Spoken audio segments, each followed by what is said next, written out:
This is Coffee with God, and I am Father Jose. Let us begin this day with the Word of God and a short reflection. A reading from the Holy Gospel according to John, chapter 6, verses 44 to 51. The passage is taken from the Message version of the Bible. Jesus said, "Don't bicker among yourselves over me. You're not in charge here. The Father who sent me is in charge. He draws people to me. That's the only way you will ever come. Only then do I do my work, putting people together, setting them on their feet, ready for the end." This is what the prophets meant when they wrote, "And then they will all be personally taught by God." Anyone who has spent any time at all listening to the Father, really listening and therefore learning, comes to me to be taught personally, to see it with his own eyes, hear it with his own ears from me, since I have firsthand from the Father. No one has seen the Father except the one who has his being alongside the Father, and you can see me. I am telling you the most solemn and sober truth now.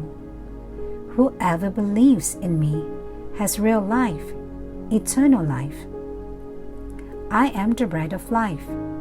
Your ancestors ate the manna bread in the desert and died.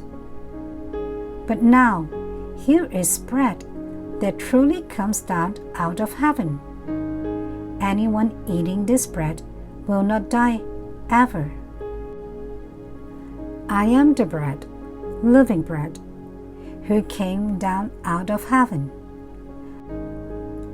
Anyone who eats this bread will live, and forever. The bread that I present to the world so that it can eat and live is myself, this flesh and blood self. The Gospel of the Lord. Reflections on the Holy Gospel according to St. John chapter 6, verses 44 to 51.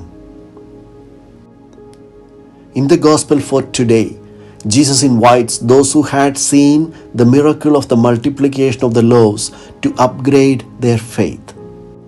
He helped them to recall the event of manna with which God had fed the forefathers on their long journey through the desert.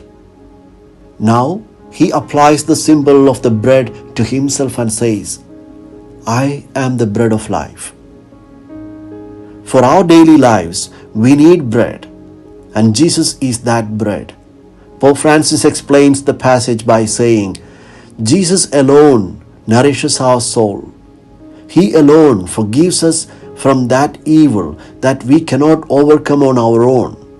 He alone makes us feel loved, and even if everyone else disappoints us, He alone gives us the strength to love, and He alone gives us the strength to forgive. And He is the essential bread of life." Jesus summarizes the entirety of who He is and what He does in these words, "I am the bread of life." In the Gospel, however, His listeners are not amused but scandalized. We might also be scandalized. We might be more comfortable having a God that stays in heaven and that does not interfere in our lives while we manage matters here on earth. Instead, God became man to enter into the concrete realities of this world and our lives. The Lord is interested in every aspect of our lives. Pope Francis has a beautiful analogy for the bread of life. He says, "Being the bread of life, the Lord wants us to have Him for the main course and not a side dish. Sometimes we put Him aside as a side dish and call on Him only when we need Him.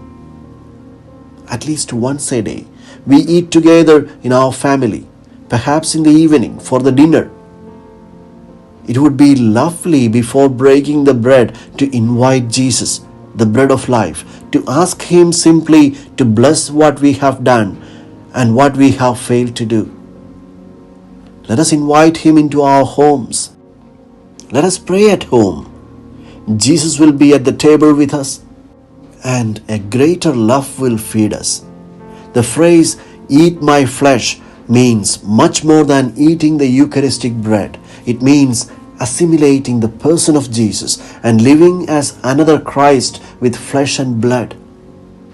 The huge challenge the Lord places before us is to become another Christ.